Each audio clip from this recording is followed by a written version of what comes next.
یہ جی اتحادیوں کے ریزرویشنز ہیں جو پچھلے 24 گھنٹے میں سامنے آئے ہیں، ارشاد صاحب یہ سب ترقیاتی فنڈز کے لیے ہے یا یہ آرگینک ریزرویشنز ہیں؟ وہ کیا کہا ہے کہ ابتدائے عشق ہے روتا ہے کیا، آگے آگے دیکھیے ہوتا ہے کیا۔ بات یہ ہے کہ یہ سارے جو لوگ ہیں تجربہ کار سیاستدان ہیں، پہلے بھی یہ اتحادوں میں رہے ہیں، انہی جماعتوں کے ساتھ رہے ہیں، کوئی زرداری صاحب کے ساتھ رہ چکا ہے، کوئی نواز شریف صاحب کے ساتھ رہ چکا ہے، تو میرا خیال ہے کہ کوئی نئی بات تو نہیں ہے۔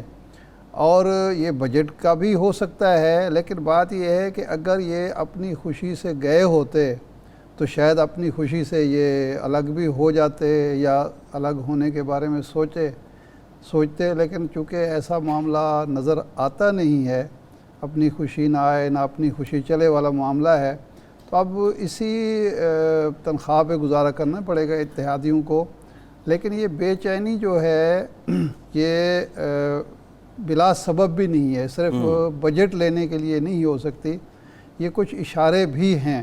لیکن صابر شاکر صاحب ہمارے ساتھ ہیں، اگرچہ اس وقت ملک سے باہر ہیں لیکن باخبر جرنلسٹ ہیں، تو ان سے پوچھوں گا میں کہ صابر صاحب آپ یو کے میں بیٹھے ہیں جو انفارمیشن کا ہب ہے، اور ویسے بھی ملک کے اندر جو لوگ ہوتے ہیں وہ اور انداز میں دیکھ رہے ہوتے ہیں، ملک سے باہر اپنا معاشرہ اپنا ملک اور انداز میں نظر آتا ہے، تو آپ کیا سمجھتے ہیں کہ اس وقت پاکستان کی سیاست کیا کروٹ لے رہی ہے؟ شاہ صاحب آپ کا ماشاءاللہ تجربہ بہت زیادہ ہے، اساتذہ کی جگہ پہ ہیں آپ۔ صورتحال یہ ہے کہ کل جو قومی اسمبلی میں جتنے لوگ بھی بولے تو انہوں نے بہت ساری چیزوں کی تو تصدیق کر دی، اور انہوں نے ایک کثر نفسی سے کام لیا کہ صرف انہوں نے زرداری صاحب کا نام لیا کہ زرداری صاحب کے کہنے پہ ہم آ گئے تھے، تو یہ زرداری صاحب کو پورا پروجیکٹ جو ہے وہ آؤٹ لیٹ کیا گیا تھا اور انہوں نے ہی آگے ایگزیکیوٹ کرنا تھا۔ تو زرداری صاحب کے ہی یہ سارے اتحادی تھے بنیادی طور پہ، اس میں عوامی نیشنل پارٹی حیدر خان صاحب حیدر ہوتی بھی بولے، اور خالد مقصی صاحب بی اے پی بلوچستان عوامی پارٹی باپ کے باپ وہ بھی اس میں شامل تھے، پھر اسلم بھوتانی متحدہ قومی موومنٹ، البتہ وہ زرداری صاحب کے پینل پہ نہیں تھی، وہ ان سے براہ راست ڈیل کیا جا رہا تھا متحدہ قومی موومنٹ سے، تو ان کو براہ راست وایا ڈاکٹر فروغ نسیم صاحب میسیجز کنوے ہوتے تھے، خالد مقبول صدیقی صاحب کو کہا جاتا تھا۔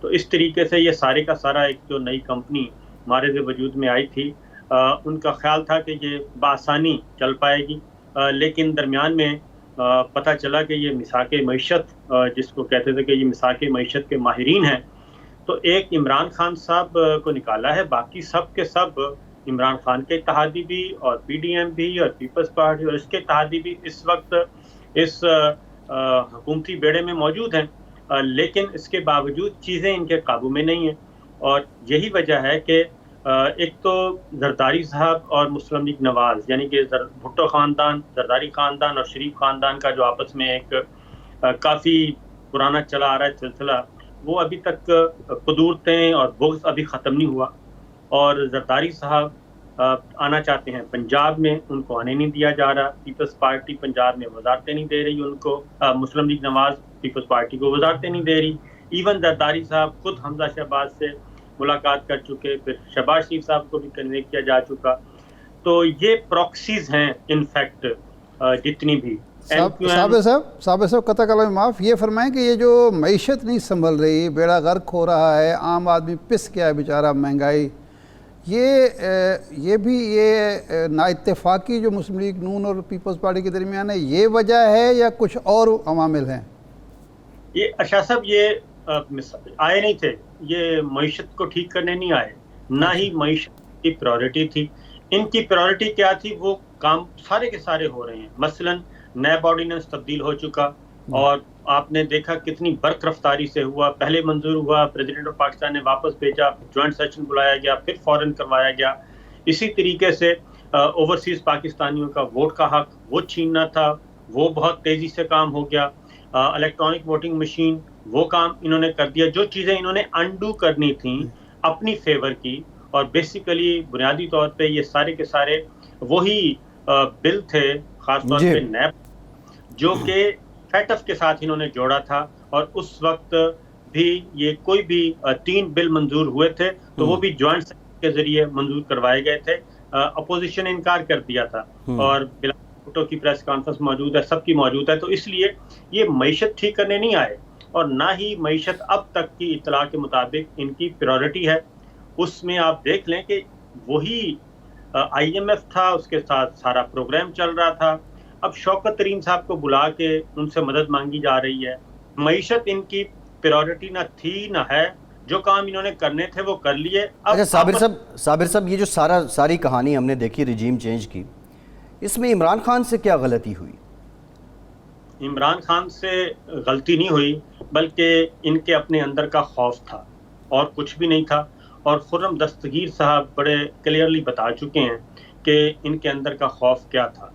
یہ فرمائیں کہ جب عدم اعتماد کی تحریک کی تیاریاں ہو رہی تھیں تو ہمیں یہ باور کرایا جاتا تھا کہ ملک کی اکانومی تباہ ہو گئی ہے, مہنگائی ہے, عوام کا جینا دوبر ہو گیا ہے, اور جب رجیم چینج ہوگی تو امریکہ بھی مدد کرے گا, چین بھی مدد کرے گا, سعودی عرب بھی مدد کرے گا. 36 ارب ڈالر آئیں گے. 35 ارب ڈالر کا تو ایک باقاعدہ آپ کو یاد ہے کالم بھی لکھا گیا اور باقاعدہ کہا گیا جی صرف 35 ارب ڈالر تو چین لے کے بیٹھا ہوا ہے.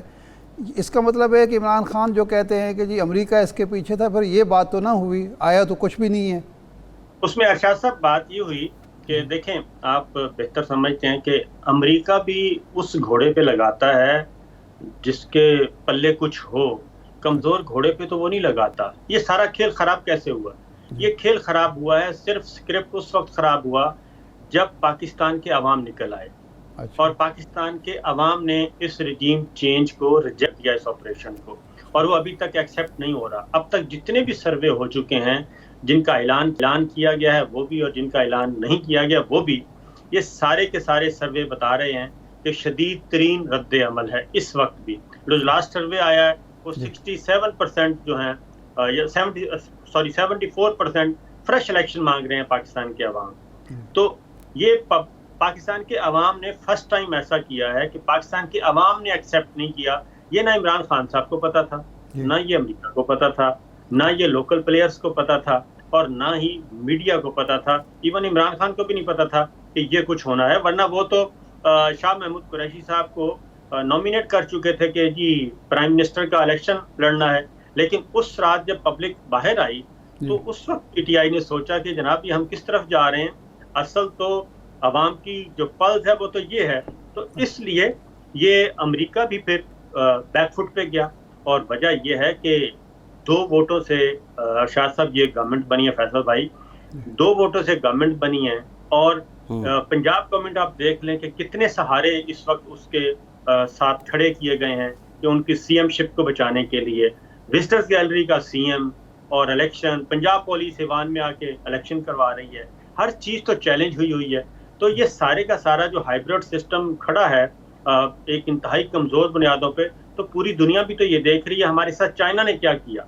آپ تصور کر سکتے ہیں کہ چائنا جیسا ہمارا اسٹریٹجک پارٹنر, اتنا دوست, پکا دوست جس کو کہتے ہیں, وہ اور پوٹن, چائنا, رشیا, یہ سب ہم تو ریجنل پلیئر بننے جا رہے تھے بہت تگڑے قسم کے, اور اسی اتحاد کا ہم حصہ تھے. تو انڈیا کے کہنے پہ چائنا نے ہم کو انوائٹ نہیں کیا, تو اسی لیے چائنا بھی تو, اور نہ ہم ادھر کہہ رہے نہ ادھر کہہ رہے نہ امریکہ. صابر صاحب ایک بڑی امپورٹنٹ بات یہ ہے کہ ہم نے یہ جو 9 اپریل کے بعد دیکھا, پاکستان تحریک انصاف نے, جس کا آپ نے بھی ذکر کیا, ایک غیر روایتی مومنٹم بنا لیا اور عوام کو اپنے ساتھ ملا لیا. لیکن اب ہم یہ دیکھتے ہیں کہ اس مومنٹم کو جو کنسسٹنٹ رکھنا تھا وہ پاکستان تحریک انصاف نہیں رکھ رہی ہے. آج خان صاحب نے بات کی کہ 2 جولائی کو ہم مہنگائی کو لے کر احتجاج کریں گے, آلدو مہنگائی بڑا ایشو بن گیا ہے جس پہ وہ سیاست کر سکتے ہیں.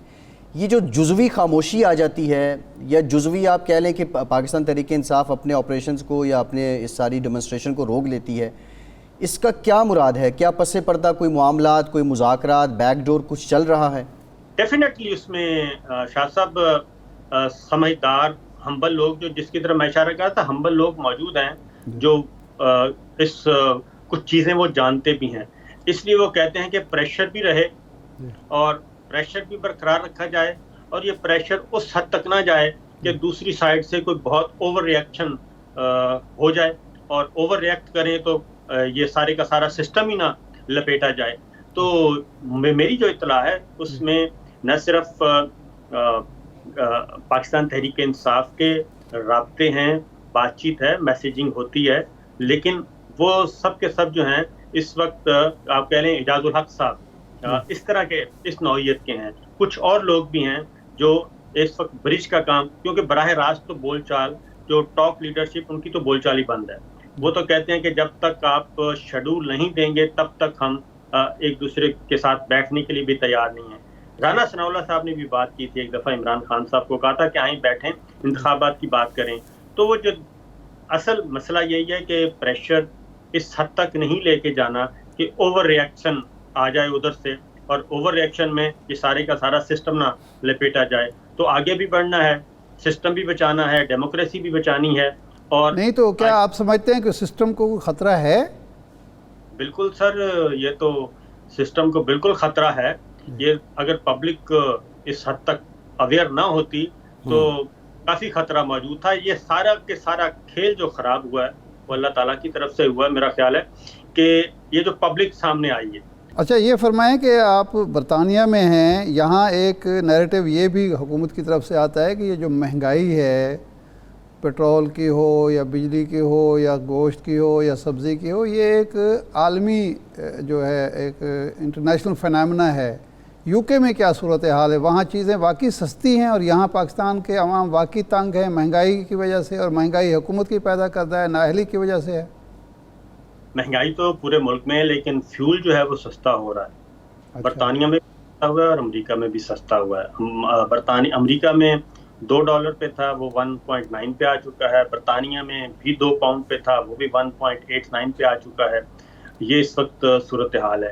مہنگائی بالکل ہوئی ہے، لیکن مہنگائی کی جو رفتار ہے جو ہمارے ہاں پچھلے 8 ہفتوں میں ہوئی ہے ارشاد صاحب، وہ تو دور دور تک ہمیں نظر نہیں آ رہی. کیونکہ 30 جون تک، ابھی 30 جون ابھی رہتے ہیں 3-4 دن، 30 جون تک تو فیول بھی فکس ہو گیا تھا، بجلی کی قیمتیں فکس کر دی گئی تھیں، اور جو 200-400 ارب روپیہ انہوں نے اس کو سبسڈی دی تھی وہ بھی اسپیئر کر لیا تھا. IMF کے ساتھ پروگرام بھی بہت اچھا چل رہا تھا. آخر یہ 8 ہفتوں میں ایسا کیا ہوا ہے کہ آپ کو فیول جو ہے، اور پھر آج کی جو لیٹسٹ ہے اس میں TR نے اپنا جو ٹیکس کلیکشن کا ہدف ہے 6000 ارب روپے کا، وہ بھی بہت اچھے طریقے سے پورا کر لیا ہے بغیر کسی کیوس کے. تو چیزیں تو ساری سموتھ چل رہی تھیں.